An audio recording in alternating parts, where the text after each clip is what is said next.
Hey, everyone!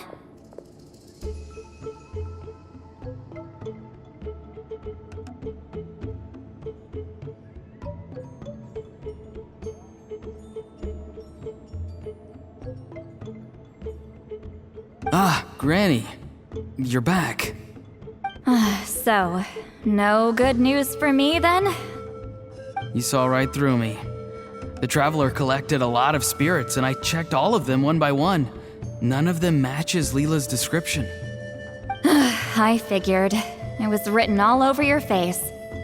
It's alright. I didn't exactly have high hopes for the needle in a haystack approach anyway. Leela's condition is still stable, but we're not really getting anywhere. Well, luckily, I made some progress on my end. Leela's parents told me that he made a new friend recently, and apparently he's been out of the house for days at a time.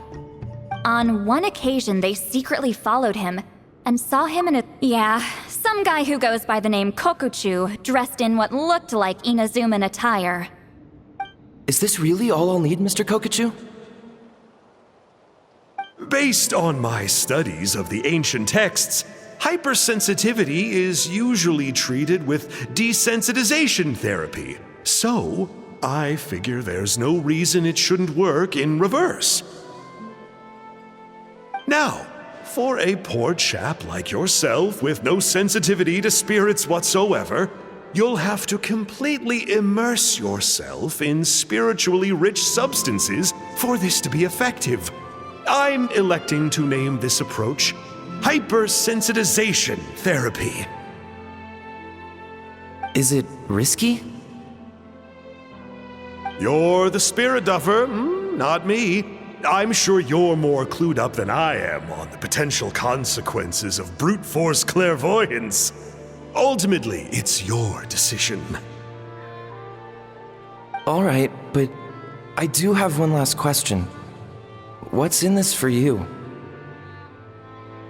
People like me obviously don't have much clout in this tribe, so it's not like I can offer you much in return. You think I'm looking for a reward? Oh, my good sir, take a look at my face. Isn't the answer written here clear as day?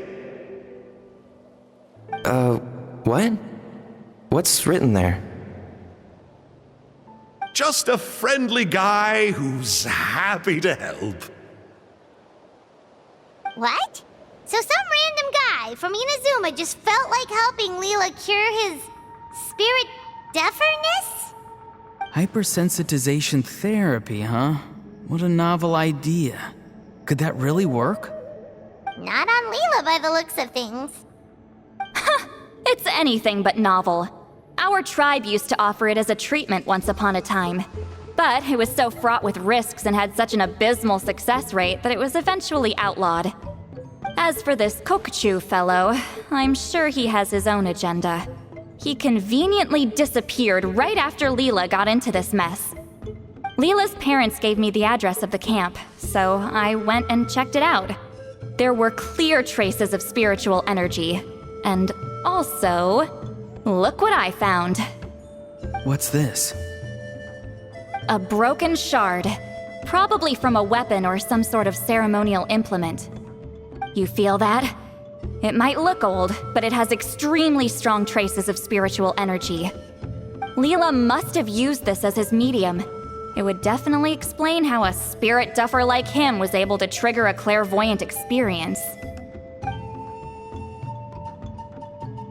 Wait, there's something else. It feels so familiar. I think this is somehow connected to my ancient name. Connected how? Is it like a shard of an ancient name? No, more like... I think this item might have belonged to a previous bearer of my ancient name.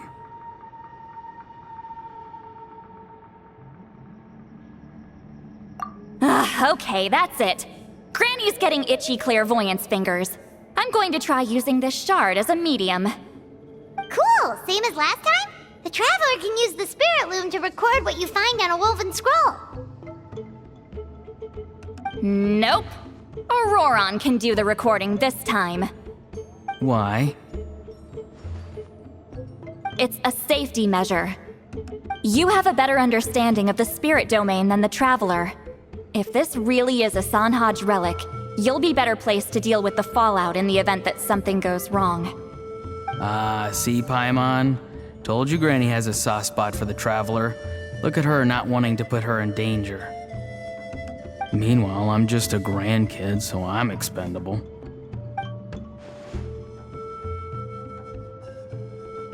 Hey, what are you blabbing on about? Sorry, Granny.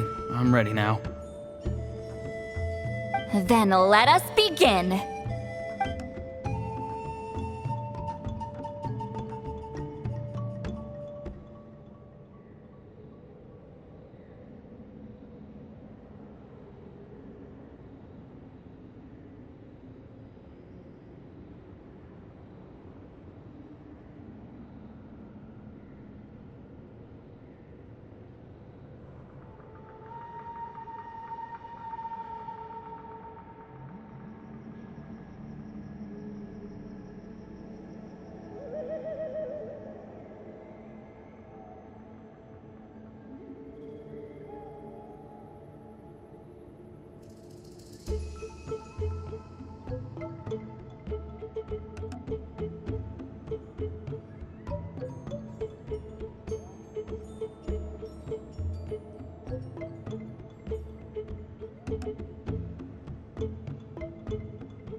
Alright, what's on the scroll this time?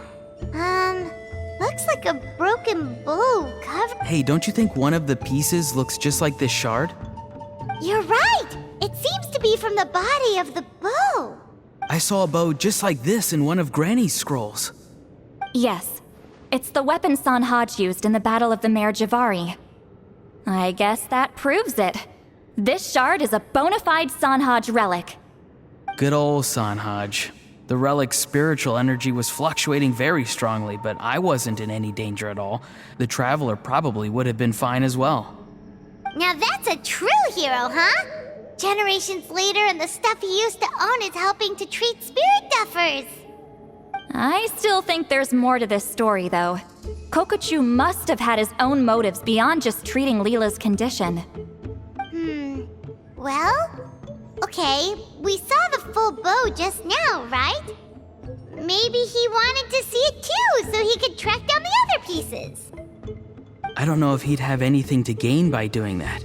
Even if they're Sanhaj relics, I still doubt he'd have much use for a broken bow.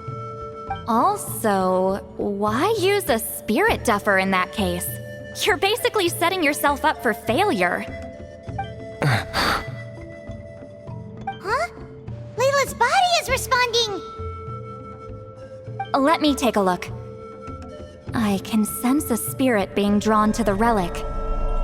Looks like Granny's plan is working. Leela's spirit is being drawn to the bait. In that case, let me try again. This time using both Leela's body and the shard as mediums. You can do it, Granny. I'm ready to go too.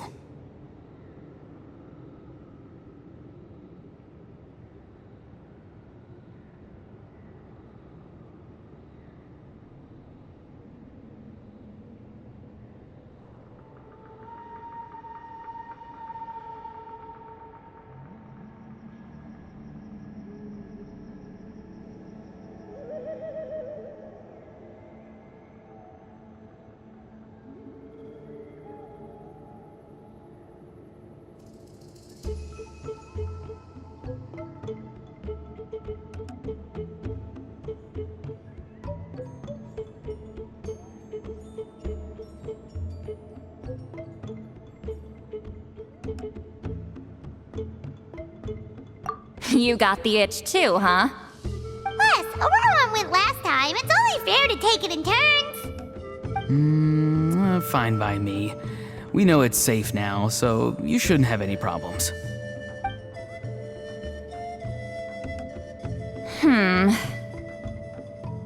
All right, if you insist. Be my guest. Just let me know when you're ready.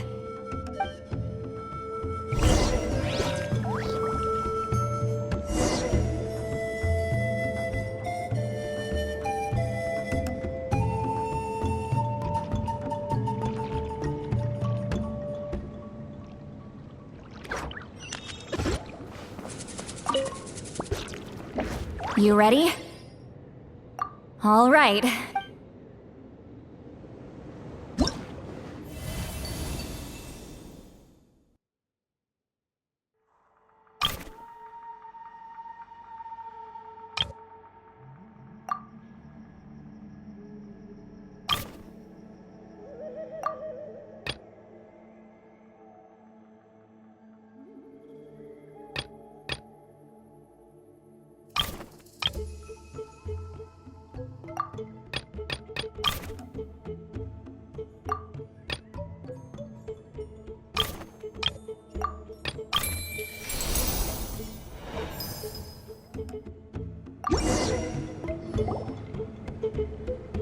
Another image has appeared. This one is a map. A map? Of where? Could it be the Mare Javari? The Mare Javari? The Mare Javari was reduced to a desolate wasteland after that big battle. Or rather, it became known as the Mare Javari after what happened there. The ashes of the monsters and warriors who fought there covered the entire battlefield. Sometimes, bone-chilling cries would be heard from the depths. Other times, the whole region would become engulfed in towering flames, drowning out the cries. That place is full of untold dangers and mysteries. Over the centuries, the finest adventurers have tried to prove themselves by venturing in. Sadly, most ended up perishing there. That lasted up until around 20 or 30 years ago, when strange things started happening. People started speaking of an enormous dark creature the size of a mountain, roaming around inside the Mare Javari. And then, shortly after that, the whole region just completely disappeared. Nobody knows how, but that infamously ominous place just vanished from the face of the world. What? How the heck? I know, right? Anyway, if I'm not mistaken, the place indicated on this map is where it used to be before it disappeared.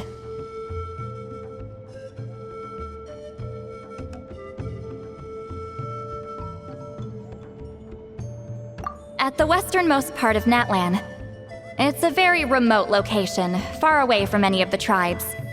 There never used to be a settlement there, but there's more people since the Mare Javari disappeared. Anyway, that's just what I've heard. I've never been there myself. This is what age does to you. The older you get, the less. That's just an excuse. Granny's too lazy to take a trip that far away. Hold on a second. There's a spirit approaching the shard and the woven scroll. Oh, Leela's body is responding again! Quite a strong reaction this time. Does this mean what he was really seeking was the Mare Javari's location? I sense it too. There's a soul nearby. Almost a complete one. This is creeping Paimon out! Seems like the plan is working. So, can we just wake him up now? Not today. You might think bringing a spirit back into its body is like pouring water from one bottle into another, but it's far more complicated than that. I need to borrow a ceremonial sword and make some other preparations. It'll take me about 2 days. But don't worry, now that his spirit's returned, there's just one step left. Let's meet up again in 2 days.